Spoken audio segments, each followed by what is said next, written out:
Si alguna vez has sentido que el mundo cambia en un instante, que la historia da un giro que nadie esperaba, quédate con nosotros en este relato. Lo que sucedió hoy en Jerusalén no se puede contar con prisa. Necesita tu atención, tu silencio, tu corazón abierto. Suscríbete a este canal para seguir recibiendo historias que tocan el alma y nos recuerdan que lo sagrado sigue vivo entre nosotros. Y ahora, respira hondo, porque lo que estás a punto de escuchar comenzó con un silencio que estremeció a una multitud entera. La mañana había amanecido como tantas otras en la ciudad vieja de Jerusalén. Las piedras milenarias, gastadas por millones de pasos, reflejaban esa luz dorada que solo conoce quien ha caminado estas callejuelas al despertar el día. El aroma a especias del mercado se mezclaba con el incienso que escapaba de las tiendas de recuerdos religiosos, y el murmullo constante de peregrinos, comerciantes y residentes creaba esa sinfonía humana que define a Jerusalén desde hace más de 3000 años. Nadie imaginaba que antes del mediodía, ese murmullo se convertiría en un silencio absoluto, un silencio tan profundo que algunos dirían después que pudieron escuchar los latidos de su propio corazón. Cerca del muro occidental, conocido también como el Kotel, se había congregado una multitud inusualmente grande para un día entre semana. No era una festividad señalada en el calendario, no era Pesaj ni Yom Kippur, ni siquiera Sabbat. Era un día común, ordinario, de esos que se desvanecen en la memoria colectiva sin dejar huella. Y precisamente por eso, lo que estaba a punto de ocurrir resonaría con más fuerza. Porque lo extraordinario, cuando irrumpe en lo cotidiano, nos recuerda que la historia no avanza en línea recta sino en giros inesperados que redefinen todo lo que creíamos saber. Entre la multitud había ancianos que habían vivido la fundación del Estado, jóvenes soldados en su día libre, turistas con cámaras colgadas al cuello, madres con niños pequeños, estudiantes de yeshivá con sus tzitzit ondeando al viento suave que bajaba del Monte de los Olivos.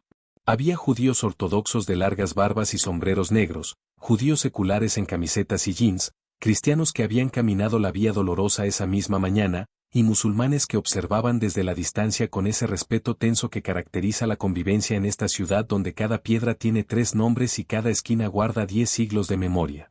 Un grupo de rabinos, algunos muy conocidos en los círculos académicos y espirituales de Israel, otros figuras más discretas de comunidades ultraortodoxas, había solicitado permiso para hacer un anuncio público. La noticia se había filtrado por redes sociales y grupos de WhatsApp apenas unas horas antes, y eso bastó para que cientos de personas se acercaran, movidas por la curiosidad, por la esperanza o simplemente por ese magnetismo invisible que tiene cualquier evento en Jerusalén relacionado con lo sagrado. En esta ciudad, un anuncio rabínico puede ser una interpretación nueva de un versículo antiguo, una decisión alágica sobre la vida moderna, o algo más grande, algo que toca las fibras más profundas de la fe y la identidad. La plaza frente al muro estaba llena. Las palomas que siempre sobrevuelan el lugar parecían más inquietas que de costumbre, y el viento que atravesaba las piedras traía consigo ese aroma a historia que solo Jerusalén posee. Es un aroma imposible de describir para quien no lo ha respirado: polvo de siglos, aceite de oliva, sudor de peregrinos, lágrimas secas en las grietas del muro, oraciones murmuradas en hebreo, árabe, arameo, latín, amárico, ruso, español.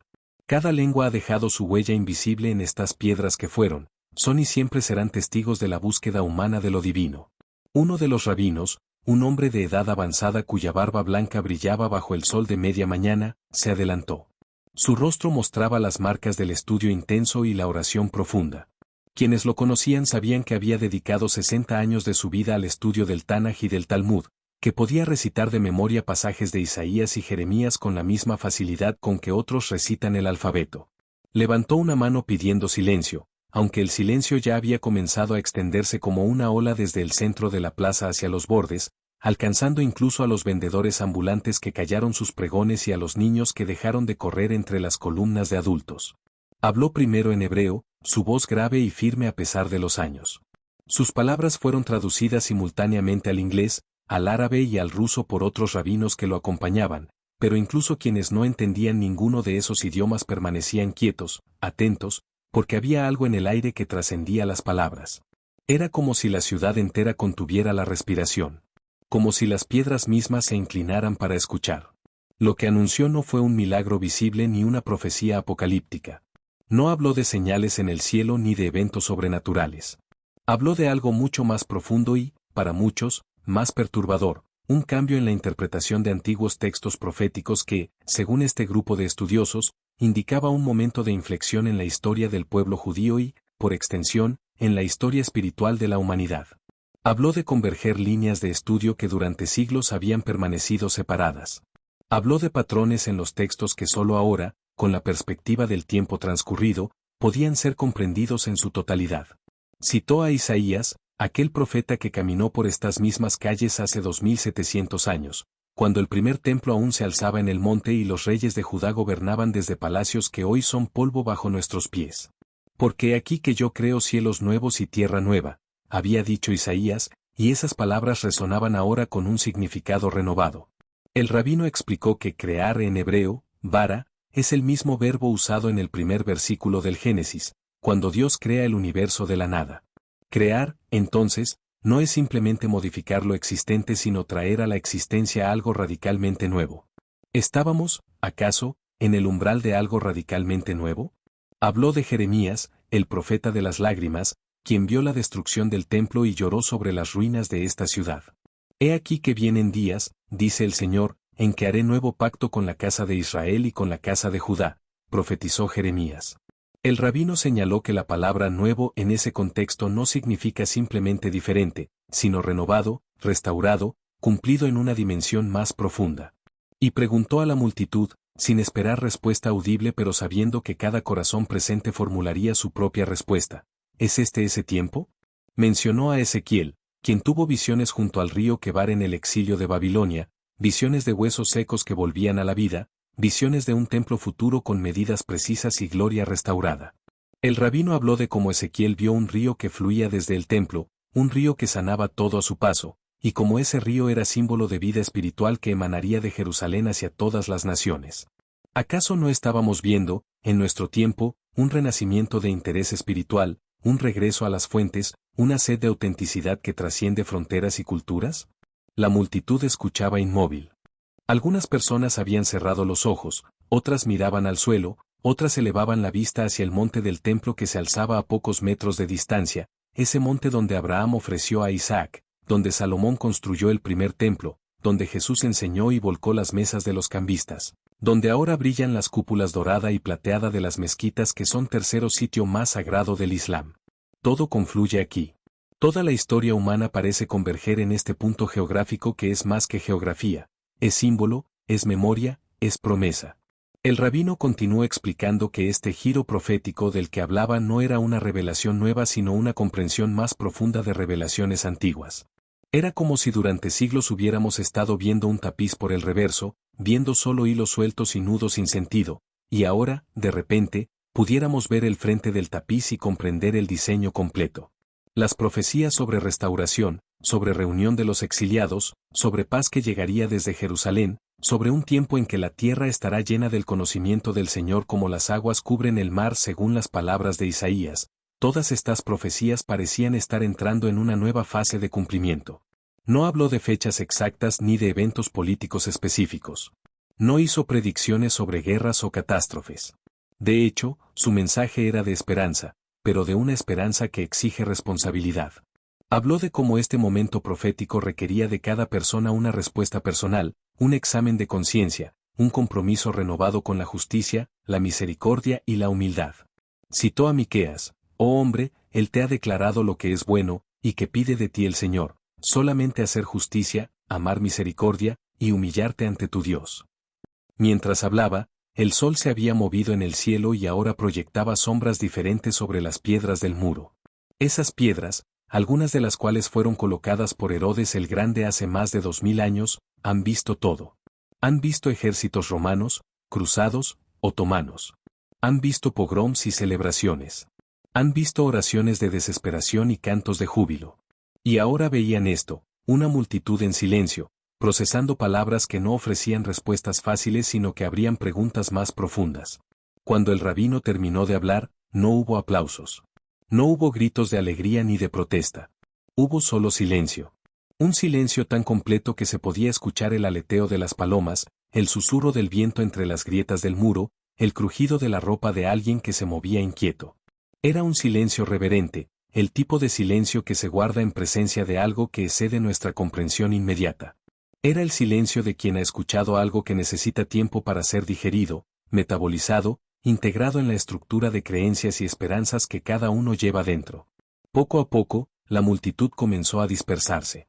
Algunos se acercaron al muro para orar en privado, apoyando la frente contra la piedra fría y antigua, dejando que las lágrimas fluyeran libremente. Otros se reunieron en pequeños grupos para discutir, debatir, cuestionar. Había escepticismo en algunos rostros, asombro en otros, y en muchos una mezcla compleja de ambos. Porque así es la fe, nunca simple, nunca unidimensional, siempre en tensión entre la duda y la confianza, entre lo que vemos y lo que esperamos. Un joven estudiante de Yeshivá, no mayor de 20 años, caminaba lentamente alejándose del muro. Su mente era un torbellino de pensamientos. Había crecido escuchando sobre los tiempos mesiánicos, sobre la era de redención que vendría algún día. Pero siempre lo había imaginado como algo distante, abstracto, casi mítico. Ahora, escuchando las palabras de rabinos respetados sugerir que ese algún día podría ser ahora, sentía vértigo. ¿Estaba preparado? ¿Estaba viviendo de manera congruente con lo que profesaba creer? ¿Su estudio diario del Talmud era realmente un acto de devoción o se había vuelto rutina vacía? Una mujer de mediana edad, madre de 3 hijos, permanecía de pie cerca de una columna, con la mirada perdida en el horizonte donde el cielo se encontraba con las colinas de Judea. Había venido a Jerusalén como turista, buscando algo que no podía nombrar. Su vida en América era cómoda pero vacía, llena de distracciones pero desprovista de significado profundo. Y ahora esto. Este anuncio que hablaba de cambio de época, de puertas que se abrían, de oportunidades que se presentaban. Sintió algo moverse dentro de su pecho, algo que no sentía desde niña cuando oraba antes de dormir con fe genuina y sin cinismo. ¿Era posible volver a esa inocencia espiritual? ¿Era posible creer de nuevo? Un anciano palestino que vendía jugos de granada en un carrito cerca de la entrada de la ciudad vieja había escuchado todo desde la distancia. No era judío, pero conocía las escrituras. Su abuelo le había enseñado que Abraham era padre de todos, que los profetas hablaban verdades universales, que Jerusalén era ciudad de paz aunque casi nunca conociera paz verdadera. Se preguntaba si este giro profético incluía también a su pueblo, a sus hijos, a sus nietos. Las profecías hablan de un tiempo en que todos los pueblos subirán a Jerusalén a buscar al Señor. ¿Sería posible? Después de tanto dolor, tanta sangre, tanta separación, ¿sería posible la reconciliación? Así son los grandes anuncios, no ofrecen certezas cómodas sino que desestabilizan, cuestionan, invitan a reconsiderar todo lo que dábamos por sentado. El giro profético del que hablaron los rabinos ese día no era un evento que se pudiera fotografiar o documentar en video. Era más sutil y más profundo. Era un cambio en la manera de leer la historia, de interpretar el presente, de imaginar el futuro. Era la sugerencia, respaldada por años de estudio riguroso, de que los tiempos están cambiando de manera fundamental, de que los patrones antiguos están dando paso a configuraciones nuevas, de que lo que generaciones anteriores esperaron ver podría estar comenzando a manifestarse en nuestros días. Para entender la magnitud de este momento, hay que comprender la espera milenaria del pueblo judío. Durante 2000 años, desde la destrucción del segundo templo por los romanos en el año 70 de la era común, el pueblo judío ha rezado 3 veces al día pidiendo el retorno a Sión, la reconstrucción del templo, la llegada del Masías. Cada Pesaj, al finalizar el Seder, se dice el año próximo en Jerusalén. Cada boda judía concluye con la rotura de una copa recordando la destrucción del templo. La memoria está tejida en cada ritual, en cada oración, en cada aspecto de la vida espiritual. Y ahora, por primera vez en 2 milenios, el pueblo judío tiene soberanía sobre Jerusalén. La ciudad que fue conquistada y reconquistada tantas veces, que cambió de manos entre babilonios, persas, griegos, romanos, bizantinos, árabes, cruzados, mamelucos, otomanos y británicos, ahora es nuevamente capital judía. ¿Es esto en sí mismo parte del cumplimiento profético? Los rabinos debaten. Algunos dicen que sí, que el retorno del pueblo judío a su tierra ancestral es claramente profético, predicho por Ezequiel y por Isaías. Otros son más cautelosos, recordando que la profecía no se cumple de manera lineal ni obvia, que hay que tener cuidado con las interpretaciones apresuradas. Lo que estos rabinos anunciaron ese día era que habían identificado convergencias en los textos que no habían sido visibles antes. Patrones numéricos, correspondencias temáticas, cumplimientos parciales que ahora parecían estar acelerándose. No dijeron que el Masías llegará mañana. No fijaron fechas. Pero dijeron que estamos en un tiempo kairos, no cronos. Cronos es el tiempo medible, cuantificable, el tic-toc del reloj. Kairos es el tiempo cualitativo, el momento oportuno, el instante en que la eternidad toca el tiempo y todo cambia. El profeta Joel habló de un tiempo en que Dios derramaría su espíritu sobre toda carne, cuando los jóvenes verían visiones y los ancianos soñarían sueños. Habló de un tiempo de despertar espiritual masivo. ¿Estamos viendo eso? En las últimas décadas, ha habido un retorno sin precedentes a la fe entre jóvenes que habían crecido seculares. Ha habido un interés renovado en las raíces espirituales, en la oración contemplativa, en el estudio profundo de textos sagrados. No solo entre judíos, sino entre cristianos, musulmanes y personas de todas las tradiciones. Hay una sed espiritual que atraviesa las culturas contemporáneas, una búsqueda de autenticidad, de conexión, de significado más allá del materialismo consumista que define nuestra era. Los rabinos sugirieron que este despertar espiritual global es en sí mismo profético, que forma parte de ese gran movimiento hacia la redención que las escrituras anticiparon. No es que todo será perfecto de repente. Las profecías también hablan de dolores de parto, de turbulencias que preceden el nacimiento de la era nueva. Pero dentro de esas turbulencias, hay signos de esperanza para quien sabe leerlos. La tarde avanzaba sobre Jerusalén. Las sombras se alargaban y la luz adquiría ese tono dorado rojizo que hace que las piedras de la ciudad parezcan arder sin consumirse, como la zarza que vio Moisés en el desierto del Sinaí. Grupos de personas seguían conversando en las callejuelas, en cafés, en las escalinatas que conectan los diferentes niveles de la ciudad vieja. El anuncio de los rabinos sería tema de conversación durante días, semanas quizás. Sería analizado, debatido, cuestionado en blogs y columnas de opinión. Algunos lo descartarían como exageración mística. Otros lo abrazarían como confirmación de lo que siempre habían intuido. Pero más allá de las opiniones divergentes, algo había ocurrido. Se había plantado una semilla. La posibilidad de que vivimos en tiempos extraordinarios, de que la historia no es solo una sucesión aleatoria de eventos sino que tiene dirección, propósito, telos. La posibilidad de que las oraciones de generaciones pasadas están siendo respondidas en nuestro tiempo. La posibilidad de que cada uno de nosotros tiene un papel que jugar en este drama cósmico que se desarrolla no solo en palacios y parlamentos sino en cada corazón que elige el bien sobre el mal, la luz sobre la oscuridad, la esperanza sobre la desesperación. Hay un concepto en la mística judía llamado Tikkun Olam, la reparación del mundo. La idea es que el mundo está roto, fragmentado, y que cada acto de bondad, cada oración sincera, cada acto de justicia contribuye a su reparación. Y que cuando suficientes actos de reparación se acumulen, cuando suficientes luces individuales se enciendan, habrá una masa crítica y el mundo será transformado. No por magia, no por intervención sobrenatural que anule el libre albedrío humano, sino por la suma de millones de decisiones individuales de vivir con integridad, compasión y fe. ¿Es posible que estemos acercándonos a esa masa crítica? Los rabinos sugerían que sí. Señalaban no solo eventos políticos o sociales, sino transformaciones espirituales. El hecho de que Jerusalén, por primera vez en la historia, es visitada anualmente por millones de peregrinos de todas las religiones. El hecho de que el conocimiento de las escrituras está más accesible que nunca gracias a la tecnología. El hecho de que comunidades que estuvieron aisladas durante siglos ahora pueden dialogar, aprender unas de otras, descubrir que sus búsquedas espirituales tienen más en común de lo que pensaban. El rey David, quien hizo de Jerusalén su capital hace 3000 años, escribió en los Salmos: «Pedid por la paz de Jerusalén, sean prosperados los que te aman. Sea la paz dentro de tus muros, y el descanso dentro de tus palacios». Durante 3 milenios, generaciones han pedido por la paz de Jerusalén. Y durante esos 3 milenios, Jerusalén ha conocido más guerra que paz. ¿Llegará el día en que esas oraciones sean plenamente respondidas?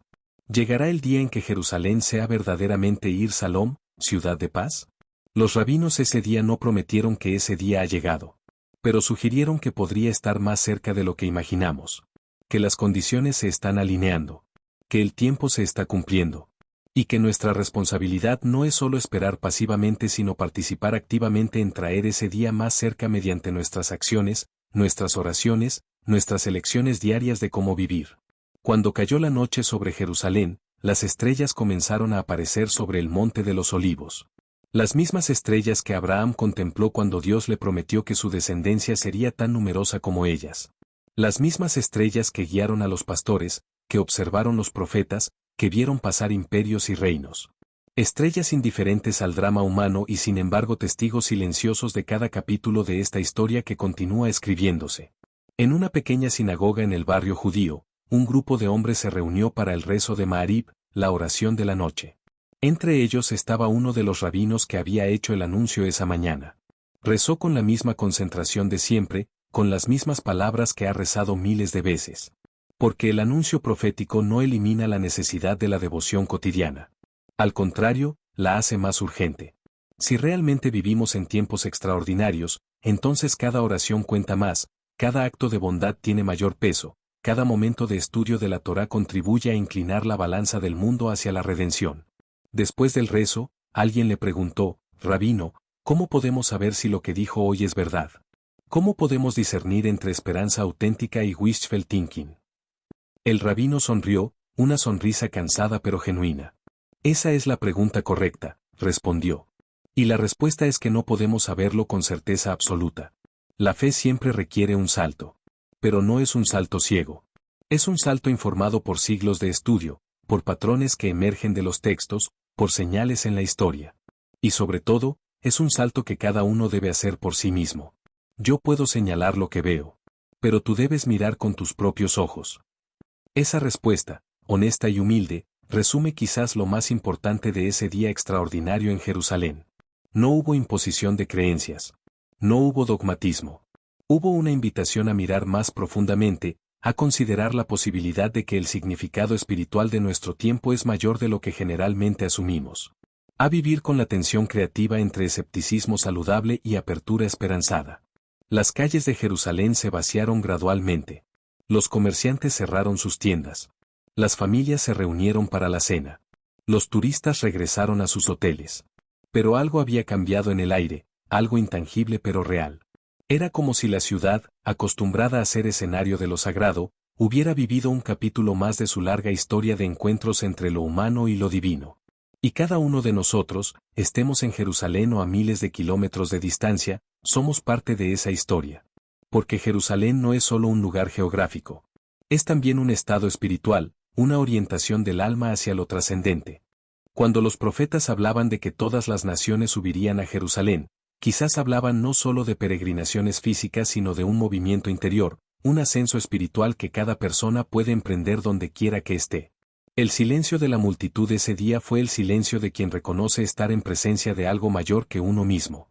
Fue el silencio del asombro, de la reverencia, del reconocimiento de que hay misterios que exceden nuestra comprensión y sin embargo nos invitan a participar en ellos.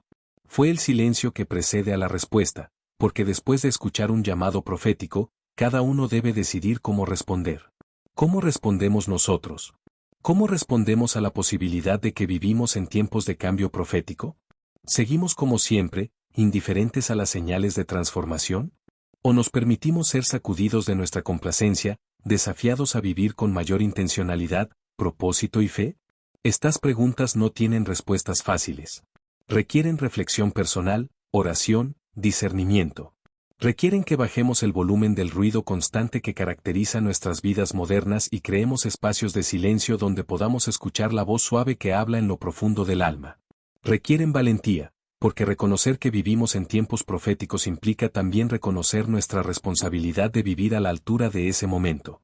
En las palabras del profeta Zacarías, Dios dice, no con ejército, ni con fuerza, sino con mi espíritu.